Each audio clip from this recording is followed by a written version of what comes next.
आज मैं आपको बताऊंगी कि इतनी सख्त और क्रीमी दही किस तरह से जमाई जाती है।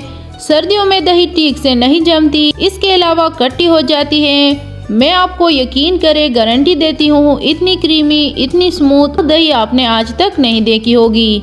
बनानी बहुत आसान है, बस कुछ टिप्स हैं जिनका आपने खास ख्याल रखना है। तो चले जी स्टार्ट करते हैं। अल्लाहुम्मा सल्ली अला सय्यिदिना मुहम्मदिन वाला आलिहि वसल्लम। अस्सलामु अलैकुम एवरीवन। सबसे पहले देगची में दूध डालेंगे हाफ लीटर। जितना आपने दही जमाना है दूध उसी हिसाब से लेना है। हाई फ्लेम पे दूध को बॉईल करना है ताकि दूध जल्दी से बॉईल हो जाए। इससे क्या होता है कि अगर दूध में कोई जर्म्स है तो वो मर जाते हैं, साथ ही दूध भी गाढ़ा हो जाएगा। याद रखें, कभी भी पतले दूध की दही सही से नहीं जमती, उसके लिए आपको दूध को गाढ़ा करना पड़ता है।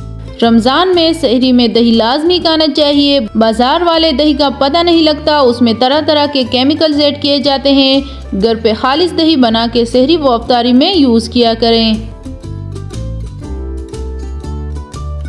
दूध बॉयल हो गया, अब ज़रूरी नहीं है कि आप इसके साथ ही कड़े रहें। एक मखसूस फ्लेम होता है जिस पे आपने इसे उबालते रहना है। दूध गिरेगा नहीं और आप अपना एक्स्ट्रा काम भी कर सकते हैं। बस हर 1 मिनट के बाद इसमें चम्मच चला लिया करें ताकि ये नीचे से लग ना जाए। अच्छा, उबालते हुए मैंने इसमें चीनी भी ऐड की है, half tea spoon. Half tea spoon से ये दही मीठा नहीं होगा। हाँ, अगर आपको मीठा दही पसंद हो तो आप 1 टीस्पून या 1 टेबलस्पून तक डाल सकते हैं, उससे ज़्यादा नहीं डालनी। दूध काफ़ी खुश्क हो गया और गाढ़ा भी हो गया। इस पॉइंट पे आप फ्लेम ऑफ कर दें।